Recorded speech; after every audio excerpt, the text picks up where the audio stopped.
Hello everyone, welcome to Market Talk again from Catering Insight and Food Service Equipment Journal. We took a bit of a break over Christmas, but we are back with a bang. We have a really stellar lineup today. We have Cyrus Todiwala, who is the internationally renowned chef patron of such amazing restaurants such as Café Spice Namaste and Mr. Todiwala's Kitchen. And we also have the wonderful Iain Phillips, who is the Deputy MD of Regale microwave oven. So thank you very much for joining us today, guys. I'll start off with you, Cyrus. It was announced in November that Café Spice Namaste sadly is shifting from its current location in kind of Tower Hill in central London. So can you kind of take us through why that particular decision was made at that time and how things are going, because you guys are moving at the end of this month, I believe. Yeah, moving. Yeah, so we are closing at the end of this month completely, and we move in February as much as we can. Movement's already started. It was not a decision that we had to make. We were forced to make that decision because our building was bought over by a new landlord in January of last year. And almost immediately he began the process of throwing us out. So he wanted the building for his own use, and whatever it is that he does, we don't know what he wants to do. But so the process began. There was a bit of a legal challenge, but we would have lost a lot of money. So we decided to back down and finally move from our home for the last 25 years. Yeah. So it was not just COVID that did it, because in most cases it's been COVID. With us, it was more to do with the landlord's decision to not renew our lease, and hence we had to buy some time. But in March came COVID and destroyed everything, destroyed business, destroyed every opportunity that we could have had to make some money for the move.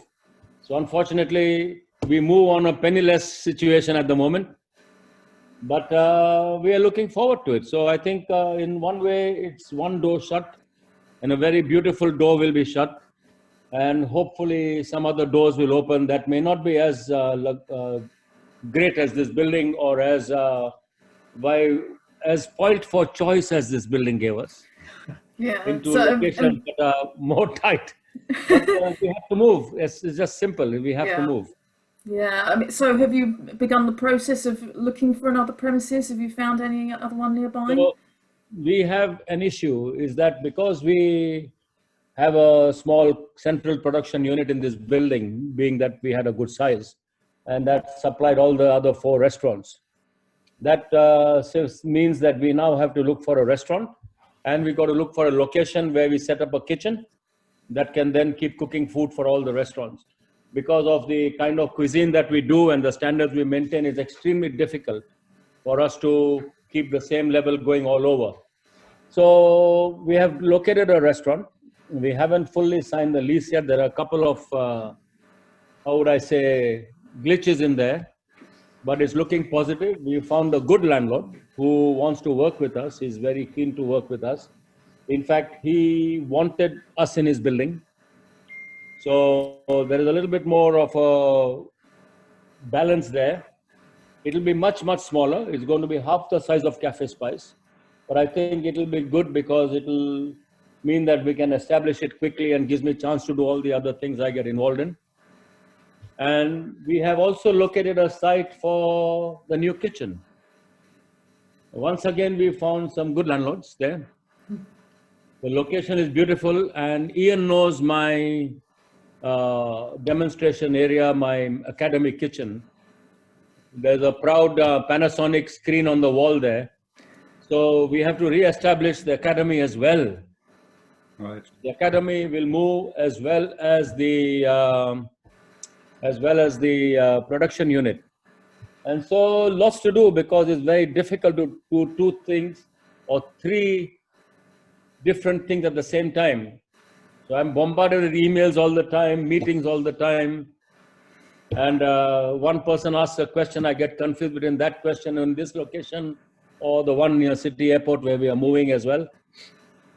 But it's hopefully what we need is good support. I hope we can find some money, because that's the most difficult part at the moment. And if we get support from manufacturers, equipment installation, etc., etc., etc., it always helps. So I haven't done much on that front because I feel bad to ask, but I hope we get a good deal from the builders and the designers and everybody else. Sure, Cyrus, we'll probably return to your kind of plans for the move and how you might see the kitchen aspect of that panning out a bit later. Just to bring Iain into the conversation. Iain, you joined up with Regale, having sort of spent working for Panasonic previously. You joined Regale back in February last year, I think officially. Just a few weeks later, first national lockdown, the coronavirus pandemic. Presumably it wasn't, the new role didn't start the way you intended. I mean, 20 years at Panasonic going along quite nicely, and 6 weeks after I leave, the industry just collapses. I don't think I'm responsible, but it felt that way. It was incredible. I mean, obviously the way the industry has just been decimated. Regale as a independent wholesaler of multiple brands was supplying such a wide, or we felt we were supplying such a wide part of the industry. But in fact, when we then analysed it, mainly, of course, microwave cooking we're looking in the pub restaurant type is where the business is, and that just shut down, as you know. And so we were hit very hard. We made a profit last year, which is something to be, I think, incredibly proud of, especially because our year ends later. Our year is the end of June. So March, April, May, June were all part of that first lockdown, of course. And we still managed to be profitable, albeit reduced. We've been open all through the lockdown, albeit on a skeleton staff, but we haven't been shut for a single working day. We've invested quite heavily, and quite early on we recognised what was going on here, and we had the building COVID, if you like, early doors. So the screens between the desks, sanitizer automatically dispensed all over the place, and very strict rules, one-way systems around the building, etc., just to try and keep the staff as safe as we could. So we've been open every day. We're still offering next day delivery. We were in a fortunate position that we had an awful lot of stock in the warehouse that was paid for, which gave us a strong financial position to move forward from. It's been really interesting actually to see how the business has changed from the standard 18-litre microwave that's everywhere, whether that's Panasonic or Sharp or whatever brand, to 1,000 and 1,100 watt machines that have taken over the marketplace as they're going into the Nightingale hospitals and COVID test centres, and the market for our products has totally changed. And does your portfolio now reflect that? And has it been straightforward to source the type of ovens you need to meet the demands of the market? Not at all. Not at all. We've been fortunate in that we're obviously the importer of our own brand, and of course we have to buy by the container. Those containers were already ordered and arriving at the right time, and where other brands have run out of stock, we've done very well out of that, actually, if the truth be told. But no, whichever brand you're looking at, I mean, one brand decided to move their factory in the middle of it, so they had 3 months without production, which I guess would have been planned for ages, to be fair. But that didn't help them. So it has been difficult, and of course everyone still wants a great price. Indeed, indeed. So coming back to you, Cyrus, in terms of the moves of the new setup for your kitchen, what would you be looking for in terms of support from the equipment suppliers? How are you intending to engage with the supply chain on that side? It's difficult at the moment. Lots of people that I knew have moved on to different areas. A couple of people have come to my aid, which has been very good. One of them has been Mr. Paul Anderson from Myco. Okay, so the moment he heard of the plight and we are moving, etc., he immediately came back and said, I'll give you something for your new restaurant. So when you count the sums, you're saying, oh boy, great, 5,000 pounds saved. See, it's like that. And so it's been good. I mean, we are going to be using some of the stuff that we have. Of course, it's not going to be useful everywhere because some is aged, some is old. Some of them I'd rather not take with me because it will cause me more problems than good. But it's a very funny stage that at the moment, very few people are looking at new businesses, and I have to look at 2 new businesses, unfortunately or fortunately, whichever it is. So what other thing happened was that some of our regular customers, they sent out a plea to all our database. And this started a ball of people wanting to put money for the Café Spice Moving Fund. And you'll be surprised, nearly 45,000 pounds has come in from our regular customers. Wow. Wow. And that is helping us to, of course, clear the place out, pay for all the stuff to be removed, put some deposits down where is needed. And banks are not helpful at all, which is expected because they don't want to know businesses at the moment, particularly within hospitality. So it is posing more serious problems than one would have.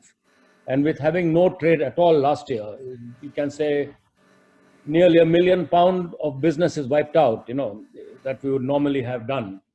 So yes, it's going to be a challenging time, but then I'm not the one who will sit and twiddle my thumbs and say it will happen. No, we're going to work towards it and we're going to see if it happens. I mean, if anybody comes forward and says, Cyrus, have that, I'll be more than happy. It's like that.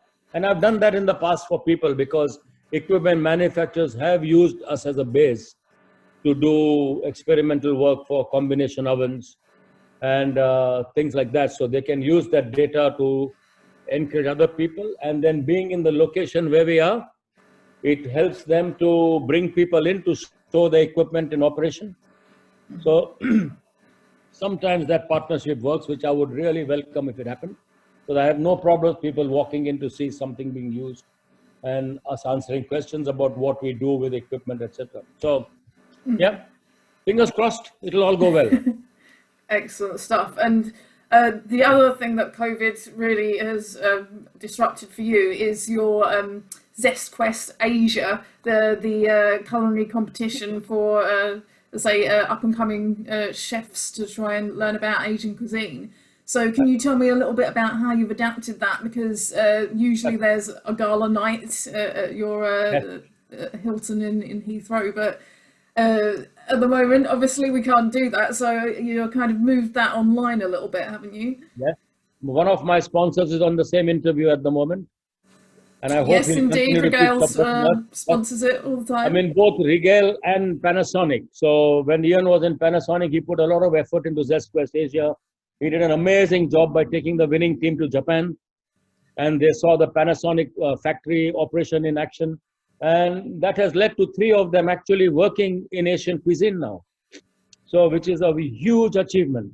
And Regale has been also from day one, been one of our very, very proud sponsors. So what we have done, because somewhere around April, May, I started getting phone calls from all the colleges that we work with. Now we work with 110 colleges across the country. And they said, Cyrus, can you please, chef, just give a talk to my students. They are demotivated, they're being demoralized.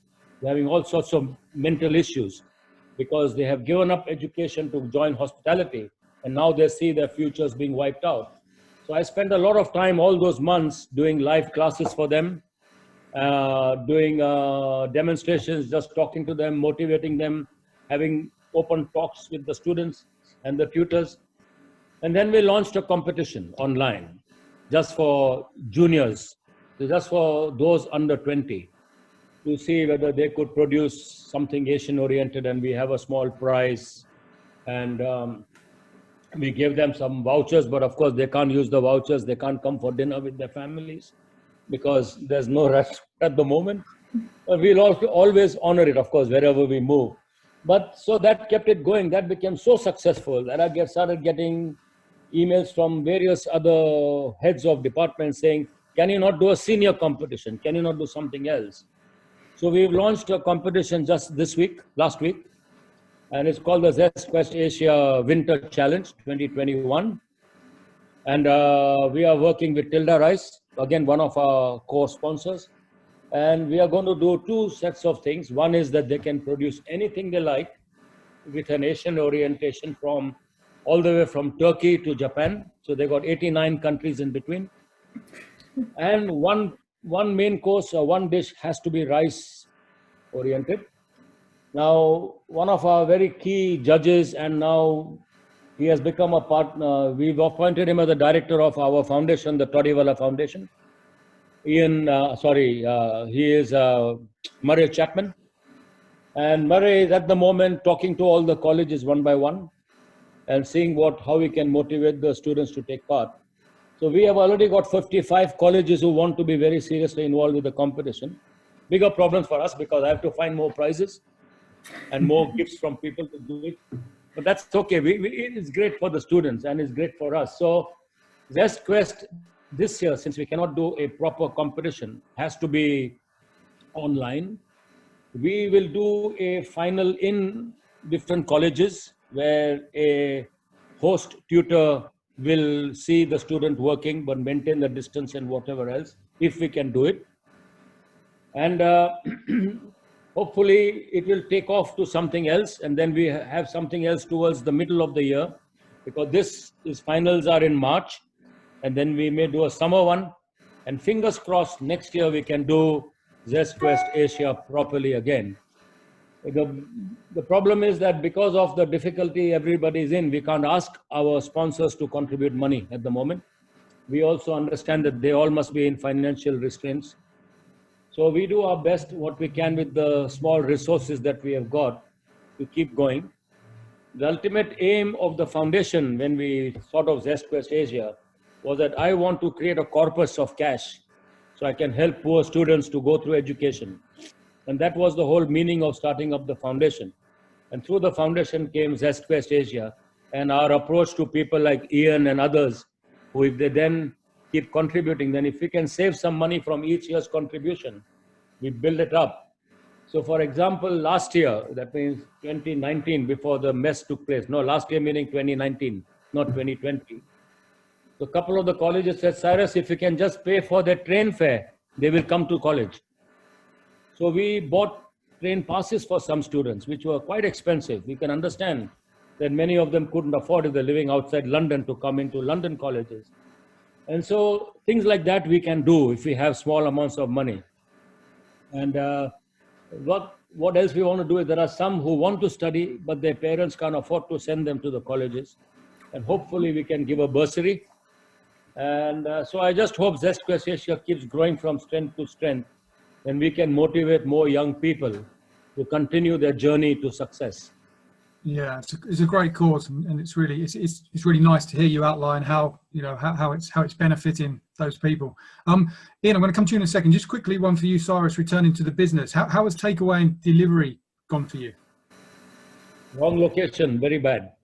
Very, very bad. Our area is not a takeaway area because we compete with very cheap restaurants in our area sometimes on the takeaway front. And but we have started doing chilled boxes. So we launched a new website called mrtodiwala.com, and we are offering people right across the UK chilled boxes, which have taken off. And we have not promoted it much because we still want to learn from experience. So hopefully we will push them a bit more. We can offer a wider choice of menus than most people can. And it's straight to your door, overnight delivery. So you book an order, the food is packed, chilled, DPD pick it up, and they deliver it to the next day. Very simple instructions to reheat the food and make it enjoy the meal. And next week, of course, because we do a thing every month called the Greedy Pigs Club, and which has become very successful. And we always did the Burns Night in January to raise money for the Soldiers Charity. So both of which got cancelled, but we had a lot of bookings. So we are doing a Greedy Pigs hamper now, next week. And 125 people have booked. So I don't know how we are going to cope with that. I just don't know how we are going to cope with that, because they'll all get a box for two, And then I will run through the process of reheating, talk about the history and everything else, and then wish everybody goodbye from Café Spice. Fantastic. Good luck Raise with some that. money for the soldiers' charity. Brilliant. Iain, an interesting development this week, publicly announced for Regale, is obviously bringing the Winia brand into the Yes. UK, which I know you've been working on for a while. Now this is kind of from the guys that make the Daewoo microwaves. Is that right? So it's a Yeah. So the story here is that Daewoo was imported into the UK around 8 years ago between two wholesalers. Regale was one of those, and then, because of the technical backing of the staff that we have, and the technical director in Regale, Barry Clark, is a very smart guy, really understands not just how to fix microwaves, but how they work and why they work. And he was able to work with the factory very closely to make it better. So, you know, the oven was built to a level, and it had some faults in the early days, and it needed to have better components and stronger hinges and this and that. And really, down to the work that we did with them, when they decided to go to a sole importer, I think it was quite a straightforward choice. But what I'd like to make clear is that even though the oven was branded Daewoo, it was never manufactured by Daewoo. Daewoo as a business went bankrupt years ago, and an entrepreneur bought the brand and then was able to sell that under license. If you wanted to make something and you wanted to put a brand on it, you paid them a percentage, and that's how these things work. And basically the factory fell out with the brand owner over costs and charges. So they decided to launch their own brand, which is the Winia brand. So the important thing is that the oven is exactly the same oven, except we've made further improvements. So, for example, all of the ovens now come with an LED light.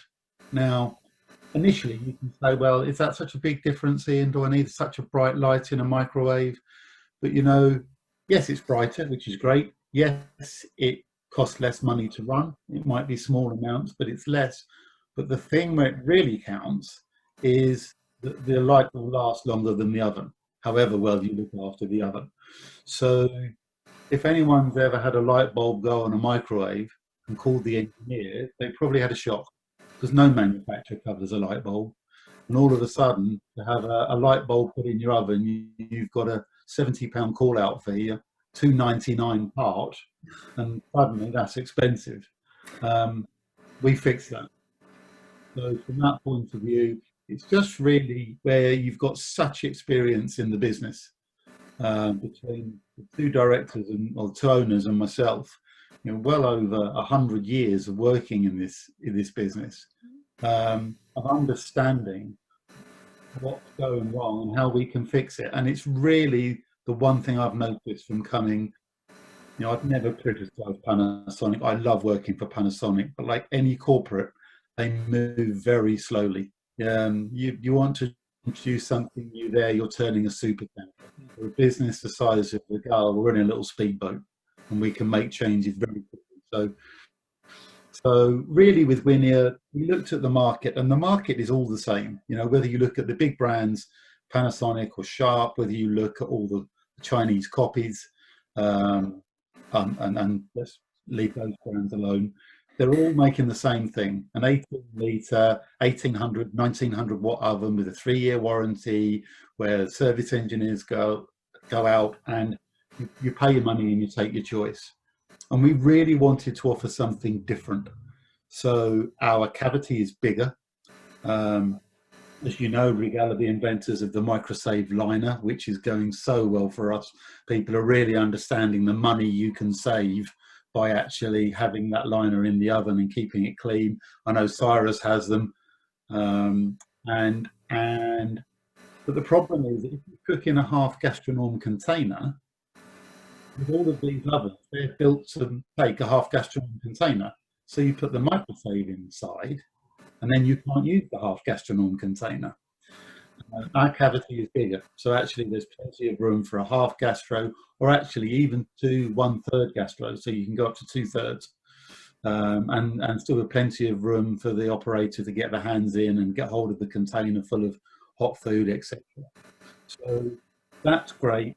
We aim to have a good quality oven at a reasonable price, but with a very different after-sales service. This is key. So the warranty is different. Everyone's offering 3 years. We very deliberately offered 12 months. And then that allowed us to reduce the price. So now people have a choice. If you want a 3-year warranty, you're going to buy the brands that offer that. If you don't want to spend that money, if you feel that actually your staff look after your oven, or with a microsave liner, you don't need that, then you have a choice, which you never had before. The other key thing is the warranty, how we actually repair the ovens. So currently, your oven goes wrong, you ring a service engineer. If you're lucky, someone comes the next day, maybe 2 days. Fingers crossed they've got the parts on board to fix it, otherwise they're going to have to come back. If you're in the middle of town, maybe they come quickly. If you're in the middle of Cornwall or Wales, maybe they don't. Our service is we've invested in a fleet of flight cases, and actually the people ring us to say the oven's gone wrong. There's a telephone triage, because do you know what? If you've got a blocked air filter because your oven is sat next to a deep fat fryer, the fault code will tell us that. We can talk the person on site through fixing that there and then, and the oven's back and working in 20 minutes. If it's beyond that and we can't do that, then a quick assessment over the phone of the condition of the oven. We make sure we send something better by flight case, arrives the next day, they put their oven in it, that comes back to us, they keep the one we've sent them forever, and the one that comes back simply gets turned around and ready to use again. If anyone's then happy with the one they get, then we'll turn it around. So it's just different. We're offering something different, and already, as you guys kindly put into your publications, we've already won a very nice order with COVID test sites based on what we're offering. So it's been a fantastic start. Excellent, excellent stuff. We are now approaching the end of our time together, so I'll just do one quick question for both of you now. What is your mission for 2021 in terms of your business? How do you hope to survive and hopefully thrive throughout the year? So Cyrus, I'll come to you, and then Iain will finish off with you. The mission is first to set up the new business, and of course to concentrate on what is working at the moment, but also that we are hopeful that after the vaccine starts taking its rounds and confidence in the public builds up, we should be able to sail through this year. It won't be very successful, I know, because people will still be hesitant to pour out into restaurants and other places. But I think the thing is, first and foremost, for us, it's a big challenge to re-establish the business. And that is going to be the core, I think, mission at the moment, is re-establish, rekindle, make people aware that we are around, and come up with new ideas. Perfect stuff. And for Regale, Iain, what's the business mission this year? Sure. So obviously the successful launch of Winia is very key for us in the UK, but also to establish ourselves in the USA with Microsave. So we started this and started working with people out there literally when I joined, and then obviously COVID hit them as hard as it hit us. So the USA is a massive market for us, a real opportunity. And the brands that are sold there, we already have the tooling to make the liners for those brands. So it's a massive opportunity. We already export into across Europe and Australia. So the USA is our next big market. But Claire, can I just chuck something in quickly, because I think it's key. Cyrus mentioned it earlier, and I think it's a real plaudit, if you like, to the work that he's done with Zest Quest. So when I was at Panasonic and we took the winning team to Japan to see restaurants and to work in Japanese restaurants, and Cyrus said, see the factory. The 3 guys that went, Cyrus has already mentioned, are working in Asian cuisine. But actually, following that trip, one of the lads who was the quietest on the trip, up sticks, and Peter went to live in and work in Japan. So that opportunity would never have happened without that competition. You know, he never would have gone to Japan. He never would have visited those restaurants and all the things that he did and worked out there. And that's completely changed that young man's life. And I think this is the sort of thing that maybe people don't get to hear. And it's all because of what Cyrus created in that competition. Well, that's brilliant. And so well done, and thank you guys. Thank you very much for taking the time to join us today. And for everyone watching, there will be another Market Talk next week. But in the meantime, thank you and goodbye.